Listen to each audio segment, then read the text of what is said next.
നല്ല സുഹൃത്തുക്കളായിരുന്നു American president Donald ട്രംപും Elon മസ്കും.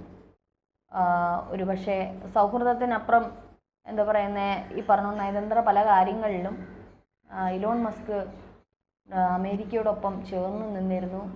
പക്ഷെ അത് ഏറെ നാൾ ആ ഒരു സൗഹൃദം മുൻപോട്ട് പോയില്ല, തകർന്നടിയുകയായിരുന്നു. മസ്കിനെ വൈറ്റ് ഹൗസിൽ നിന്ന് ചവിട്ടി പുറത്താക്കി എന്നുള്ള തരത്തിലുള്ള വാർത്തകളൊക്കെയാണ് വന്നത്. പക്ഷെ അതിനെയൊന്നും ശരിവെക്കുന്ന തരത്തിൽ ഇരു കൂട്ടരും പ്രതികരിച്ചിരുന്നില്ല. എന്നാൽ ഇപ്പോൾ വരുന്ന വാർത്ത ഈ പറഞ്ഞുകൊണ്ട് ഇലോൺ മസ്ക് പുതിയ പാർട്ടി രൂപീകരിച്ചു എന്നുള്ളതാണ്. സ്വാഭാവികം, ഇലോൺ മസ്കിന് പാർട്ടി രൂപീകരിക്കാനുള്ള സ്വാതന്ത്ര്യമുണ്ട്.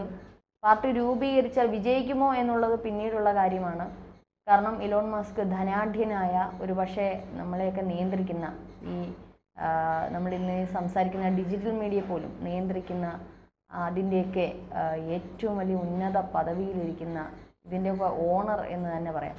അപ്പോൾ സ്വാഭാവികമായിട്ടും ഭൂമിയും ബഹിരാകാശത്തെയൊക്കെ ഒരു നിയന്ത്രണത്തിൻ്റെ ഒരു ചരടിൽ നിർത്തുന്ന ഒരു വ്യക്തി തന്നെയാണ്. അപ്പോൾ അങ്ങനെ തള്ളിക്കളയാനൊന്നും പറ്റത്തില്ല. അപ്പോൾ ഇലോൺ മസ്ക് പുതിയ പാർട്ടി പ്രഖ്യാപിച്ചു. അമേരിക്ക പാർട്ടി എന്നാണ് മസ്കിൻ്റെ പുതിയ പാർട്ടിയുടെ പേര്. അമേരിക്കൻ പ്രസിഡന്റ് ഡൊണാൾഡ് ട്രംപുമായുള്ള ഒരു ഭിന്നത രൂക്ഷമായതിനു പിന്നാലെയാണ് ഈ ഒരു രാഷ്ട്രീയ പാർട്ടി പ്രഖ്യാപിക്കാനുള്ള കാരണം വന്നത്. ഇലോൺ മസ്ക് എക്സിലൂടെയാണ് പുതിയ പാർട്ടിയുടെ ഒരു പ്രഖ്യാപനം നടത്തിയത്. ഇന്ന് നിങ്ങളുടെ സ്വാതന്ത്ര്യം തിരികെ നൽകുന്നതിനായാണ് അമേരിക്ക പാർട്ടി രൂപീകരിച്ചത് എന്നുള്ള വാക്കുകളിലൂടെയാണ്, എക്സിൽ കുറിച്ചുകൊണ്ടാണ് അദ്ദേഹം ഈ ഒരു പാർട്ടി പ്രഖ്യാപിച്ചത്, പാർട്ടിയുടെ പേര് ഉൾപ്പെടെ പ്രഖ്യാപിച്ചത്. ഇലോൺ മസ്ക് എക്സിലൂടെയാണ് പുതിയ പാർട്ടി പ്രഖ്യാപിച്ചത്. ട്രംപിൻ്റെ ബിഗ് ബ്യൂട്ടിഫുൾ ബിൽ കഴിഞ്ഞ ദിവസം നിയമമായിരുന്നു എന്നുള്ളതും വാർത്തകളിൽ വരുന്നു. അപ്പോൾ ഇത്തരത്തിൽ ഇങ്ങനെ പാർട്ടി രൂപീകരിച്ചതിൻ്റെ പിന്നാലെ സ്വാഭാവികമായിട്ടും ഡൊണാൾഡ് ട്രംപ് ചില പരാമർശങ്ങൾ നടത്തുക തന്നെ ചെയ്തു. അപ്പോൾ വേറെ ഒന്നുമല്ല, അദ്ദേഹം ഒറ്റയടിക്ക് പറഞ്ഞ ഒരു കാര്യമാണ് ഇലോൺ മസ്കിൻ്റെ നിലതെറ്റി, മാനസിക രോഗിയായി എന്നുള്ളൊരു ഇതിന് പകരം പറ്റിയതായിരിക്കും, നിലതെറ്റി എന്നുള്ള രീതിയിലാണ് അദ്ദേഹം പറഞ്ഞിരിക്കുന്നത്.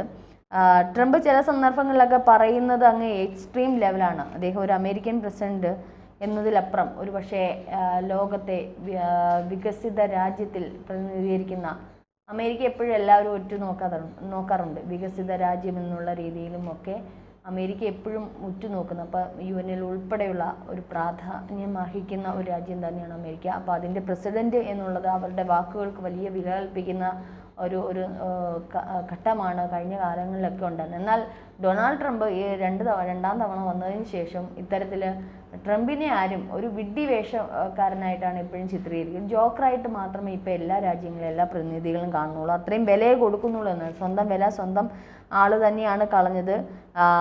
ഏതായാലും ഇപ്പോൾ ഈ ഒരു പ്രഖ്യാപനം പകുതി ആൾക്കാരും ട്രംപിനെ പരിഹസിക്കുകയാണ് ചെയ്യുന്നത്. കാരണം ഒരു പക്ഷേ ഇലോൺ മസ്ക് ഇത്തരത്തിലുള്ള രാഷ്ട്രീയ പാർട്ടി മൂന്നാം രാഷ്ട്രീയ പാർട്ടിയായിട്ട് അമേരിക്കയിൽ വരുമ്പോൾ ഒരു പക്ഷേ വല്ലാത്തൊരു ജനപിന്തുണ കൊടുക്കും. ഇങ്ങനെ നിലതെറ്റി എന്നൊക്കെ പറഞ്ഞു കഴിഞ്ഞാൽ ഈ പറഞ്ഞ ഇലോൺ മസ്കിൻ്റെ ഒരു സ്വിച്ചിൽ ഇരിക്കുകയാണ്. ഇത് പറയാനുള്ള മാധ്യമങ്ങൾ പോലും, അല്ലെങ്കിൽ ഇത് ഈ പറഞ്ഞോണം ഈ നമ്മൾ പറയുന്ന ഓരോ വാക്കുകളാണെങ്കിലും അല്ലെങ്കിൽ എന്തെങ്കിലും ഇപ്പോൾ എല്ലാം സോഷ്യൽ മീഡിയ ഇല്ലാണ്ട് യാതൊന്നും നടക്കത്തില്ല. അപ്പം മസ്ക് ഇല്ലാണ്ട് യാതൊന്നും നടക്കത്തില്ല. അപ്പം ട്രംപിന് അത് അറിയില്ലല്ലോ. അപ്പം ട്രംപിന് ഇരുന്ന് മാനസിക രോഗിയെന്നോ മസ്കിനെ എന്തെങ്കിലും പറയണമെങ്കിൽ മസ്ക് തീരുമാനിക്കും ഇതൊക്കെ ആരുടെ കൈകളിൽ എത്തണമെന്നുള്ളത്, എവിടെയൊക്കെ എത്തണമെന്നുള്ളത്. അപ്പോൾ അതൊന്നും അറിയാണ്ട് ട്രംപ് അങ്ങ് അടിച്ച് മിന്നിയാണ്. ഒരു പക്ഷേ ഭയവും കാണും. അമേരിക്കയിൽ ഒരു മൂന്നാം രാഷ്ട്രീയ പാർട്ടി ആരംഭിക്കാൻ വരെ അദ്ദേഹം ആഗ്രഹിക്കുന്നു. ഈ സംവിധാനം അവർക്ക് പറഞ്ഞിട്ടുള്ളതല്ല, അതായത് മസ്കിന് പറഞ്ഞിട്ടുള്ളതല്ല. സാധാരണയായി അവർ ചെയ്യുന്നത് തടസ്സങ്ങളും കുഴപ്പങ്ങളും സൃഷ്ടിക്കുക എന്നതാണ്. തീവ്ര ഇടതുപക്ഷ ഡെമോക്രാറ്റുകളിൽ നിന്ന് അത് ആവശ്യത്തിന് ലഭിക്കുന്നുണ്ട് എന്നാണ് ട്രംപ് ഇതിന് മറുപടി കൊടുത്തിരിക്കുന്നത്. എന്തായാലും റിപ്പബ്ലിക്കൻസ് ഇതിന് നേരെ തിരിച്ചാണ്. ഞങ്ങൾ സംഘടിതരാണ്. പ്രധാനപ്പെട്ട ഒരു ബിൽ അടുത്തിടെ പാസാക്കി. അമേരിക്കയുടെ ചരിത്രത്തിൽ തന്നെ ഏറ്റവും വലിയ ബിൽ, മികച്ച ബില്ലാണത്. പക്ഷേ ഇലോൺ മസ്കിന് ഇത് ഇഷ്ടപ്പെട്ടില്ല. കാരണം ഇത് ഇലക്ട്രിക് വെഹിക്കിൾ മാൻഡേറ്റ് EV നീക്കം ചെയ്യുന്നതാണ്. ഇനി ഇലക്ട്രിക് വാഹനങ്ങൾ വാങ്ങാൻ ആരുടെ മേലും നിർബന്ധമുണ്ടാകില്ല. ആളുകൾക്ക് ഗ്യാസ് ഉപയോഗിച്ച് പ്രവർത്തിക്കുന്ന കാറുകളും ഹൈബ്രിഡുകളും തുടങ്ങി ഇഷ്ടമുള്ളത് എന്തും തിരഞ്ഞെടുക്കാനുള്ള സ്വാതന്ത്ര്യമുണ്ട്. ഇനി നിർബന്ധിത EV മാൻഡേറ്റുകളില്ല. ഞാൻ പ്രഥമ പരിഗണന നൽകുന്ന അമേരിക്കയിലെ ജനങ്ങൾക്കാണ്. ട്രംപ് ട്രൂത്ത് സോഷ്യൽ കുറിച്ചു എന്നുള്ളതാണ് ഇതിനകത്ത് വരുന്ന ഈ ഒരു വാർത്തയിൽ വന്ന കാര്യങ്ങൾ.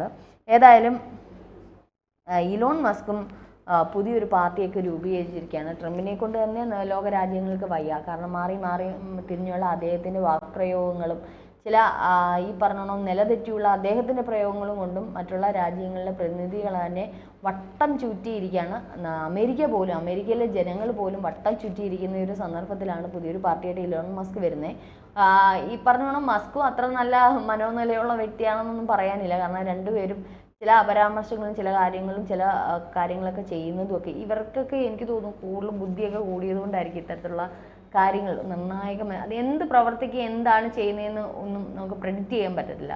ഒരു നോർമൽ ബിഹേവിയർ ഒന്നുമല്ല. അപ്പം എപ്പോൾ എന്ത് വേണമെങ്കിലും സംഭവിക്കാം എന്നുള്ള രീതിയിലാണ്. ട്രംപിൻ്റെ വലിയ കുരുട്ടു ബുദ്ധികൾ ഒരു പക്ഷേ രാജ്യങ്ങളൊക്കെ ഇപ്പോൾ അനുഭവിക്കുന്നുണ്ട്. അദ്ദേഹത്തിൻ്റെ ഒരു വരവിന് ശേഷമാണ് ഇത്രയധികം യുദ്ധങ്ങൾ ഉണ്ടാവാൻ തന്നെ കാരണം. പലസ്തീൻ ഇസ്രായേൽ യുദ്ധം ഇപ്പം ഞാൻ നിർത്തും എന്ന് പറഞ്ഞിരുന്ന ട്രംപ് ഇപ്പം ഇത്രയും വർഷമായി എവിടെ നിന്ന് 3 വർഷം കഴിഞ്ഞു ഇതുവരെയും അതിന് യാതൊരു ഇതുകൊണ്ടല്ല. കാരണം അദ്ദേഹമായിരിക്കാം ഒരു പക്ഷേ ഇത്രയും കുളമാക്കിയത്. ഇതിൽ നിന്ന് തുടങ്ങിയത് വലിയൊരു യുദ്ധത്തിലേക്ക് തന്നെ ഗാസയെ മുഴുവനും തരിപ്പണമാക്കിയിട്ടും രോഷമടങ്ങാതെ വീണ്ടും വീണ്ടും വീണ്ടും ഇസ്രായേൽ ആക്രമിച്ചുകൊണ്ടിരിക്കുകയാണ്. മാത്രമല്ല ഇപ്പോൾ ഇറാൻ ഇസ്രായേൽ ഒരു വാർ, അതിനിടയിൽ അമേരിക്ക ഇടപെട്ടത്, റഷ്യ ഉക്രൈൻ, അത് ഇത്തരത്തിൽ ഇതുപോലൊരു സമാധാന ചർച്ചയിലേക്ക് പോയിട്ടില്ല. ഇതിനിടയ്ക്ക് ഇന്ത്യ പാകിസ്ഥാൻ, അതിലും ട്രംപ് മൗനമാണ് പാലിച്ചത്. ഇവിടെ മാത്രം ഒന്നും ഒത്തുകളിക്ക് പറ്റുന്നില്ല. മോദിയുടെ അടുത്ത് മാത്രം ഒരു പരിപാടിയും നടക്കുന്നില്ല എന്നുള്ളതാണ്. എന്നാൽ മോദി വലിയ സൗഹൃദവും ഒക്കെ ഉണ്ടെങ്കിലും നരേന്ദ്രമോദിക്ക് അറിയാം ട്രംപ് എന്താണ്. അതുകൊണ്ട് നോക്കിയും കണ്ടൊക്കെ അദ്ദേഹം ചെയ്യത്തുള്ളൂ. ഇവിടെ മാത്രം ഒരു പരിപാടി നടക്കാതെ ഇരിക്കുകയാണ് ട്രംപ്. ആ ഒരു വിഷമത്തിലാണ്. ഇന്ത്യ ഏതൊക്കെ തരത്തിൽ ചൊറിയാമോ ആ രീതിയിലൊക്കെ ചൊറിയുന്നുണ്ട്. അത് തീരുവയുടെ കാര്യത്തിലാണെങ്കിലും പരസ്പരം അടികൂടിയാണെങ്കിലും ഇപ്പോൾ പാകിസ്ഥാനുമായിട്ടുള്ള ഒരു സംഘർഷം ഓപ്പറേഷൻ സിന്ദൂറിന് ശേഷം ട്രംപ് മൗനത്തിലായിരുന്നു. അതിനുശേഷം പാകിസ്ഥാന് ട്രംപിൻ്റെ തന്നെ അമേരിക്കയുടെ തന്നെ ഒരു സാന്നിധ്യത്തിൽ തന്നെ ഈ പറഞ്ഞോണം ഫണ്ടുകൾ, യുദ്ധോപകരണങ്ങൾ ഇതെല്ലാം ട്രംപ് നൽകിയിട്ടുണ്ട്. അസിം മുനീറിന് നൽകിയ വിരുന്ന് ഇതൊന്നും ഞങ്ങൾ മറക്കില്ല, അത് വേറെ കാര്യം. ഏതായാലും ട്രംപിനെ നന്നായിട്ട് ഇന്ത്യക്ക് അറിയാം, നരേന്ദ്രമോദിക്ക് അറിയാം. അതുകൊണ്ട് തന്നെ വിളച്ചിലുകൾ ഇങ്ങോട്ട് നടക്കുന്നില്ല. പക്ഷേ ഈ പറഞ്ഞതുപോലെ ചില രാജ്യങ്ങളിലൊക്കെ ട്രംപിൻ്റെ വിളച്ചിലുകൾ നടക്കുന്നുണ്ട്. അതിൻ്റെ വലിയൊരു കാര്യങ്ങളാണ് ഈ പറയുന്ന സംഘർഷങ്ങളും യുദ്ധങ്ങളും ഒക്കെ തന്നെ. പലരും ട്രംപിനകത്ത് അടിപ്പെട്ട് കിടക്കുകയാണ് എന്ന് തന്നെ പറയും. പലരുടെയും ഒരു ട്രംപിൻ്റെ കൈത്തോക്കായി പല രാജ്യങ്ങളും മാറി എന്നുള്ളതാണ് ഇപ്പോൾ വരുന്നത്.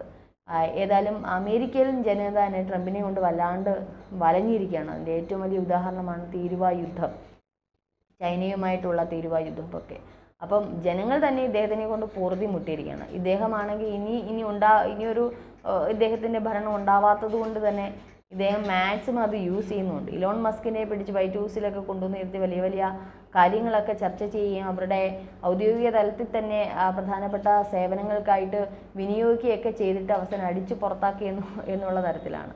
അത് അവരുടെ ഇടയിൽ ഉണ്ടായത് എന്താണെന്നുള്ള മനസ്സിലാകുന്നില്ല. എന്തായാലും അസ്വാരസ്യങ്ങളുണ്ടായിരുന്നു. അതിപ്പോൾ തീർത്തും ഒരു പ്രഖ്യാപനത്തിലൂടെ ഇലോൺ മസ്ക് അമേരിക്കൻ പാർട്ടി ഒരു പുതിയ പാർട്ടി തന്നെ രൂപീകരിച്ചു. അത്രയേറെ ഒരു വിരോധം ട്രംപിനോട് ഇലോൺ മസ്കിന് ഉള്ളത് കൊണ്ടായിരിക്കാം ഇദ്ദേഹത്തിനെ വെല്ലുന്ന തരത്തിൽ മറ്റൊരു പാർട്ടി രൂപീകരിച്ചത്. ഒരുപക്ഷെ അതിൽ മസ്ക് വിജയിക്കാൻ സാധ്യതയുണ്ട്. കാരണം മസ്ക് ഫാൻസ് മാത്രമല്ല, അമേരിക്ക സാങ്കേതിക വിദ്യയിൽ ഇത്രത്തോളം പ്രഗത്ഭനായിട്ടുള്ള അല്ലെങ്കിൽ ബിസിനസ്സുകാരനായ മസ്കിനെ വെല്ലാൻ ലോകത്ത് ഒരാൾക്കും കഴിഞ്ഞിട്ടില്ല. അപ്പോൾ തീർച്ചയായിട്ടും അദ്ദേഹത്തിന് അത് ഒരുപക്ഷെ വലിയൊരു നേട്ടത്തിലേക്ക് അദ്ദേഹം പോകും. അദ്ദേഹത്തിന് അറിയാം എങ്ങനെ ഈ ഒരു പാർട്ടി രൂപീകരിച്ച് എങ്ങനെ അത് വലിയ രീതിയിൽ എത്തണം. ഒരുപക്ഷെ അമേരിക്കയുടെ ചില പ്രധാനമായിട്ടുള്ള ഔദ്യോഗിക തലത്തിലൊക്കെ അദ്ദേഹം ഇപ്പോൾ ചെയ്തിട്ടുള്ള പല കാര്യങ്ങളും ജനത്തിനറിയാം. അപ്പോൾ അദ്ദേഹം ഒരുപക്ഷെ അമേരിക്ക എന്ന് പറയുന്ന രാജ്യം എപ്പോഴും ആഗ്രഹിക്കുന്ന വികസനമാണ്. അപ്പോൾ ഈ വികസനത്തിന് വേണ്ടി നമ്മളുടെ ഇവിടുത്തെ പാർട്ടിക്ക് വേണ്ടിയിട്ടല്ല വോട്ട് കൊടുക്കുന്നത്, പാർട്ടി നോക്കിയല്ല വോട്ട് കൊടുക്കണം. അമേരിക്കൻ ജനത കൂടുതലും അവർക്കെന്ത് വികസനം, അവർക്കെന്ത് നേട്ടം, നന്മ എന്നുള്ള ഒരു വ്യക്തിയെ പ്രമാണിച്ചായിരിക്കും വോട്ട് കൊടുക്കുന്നത്.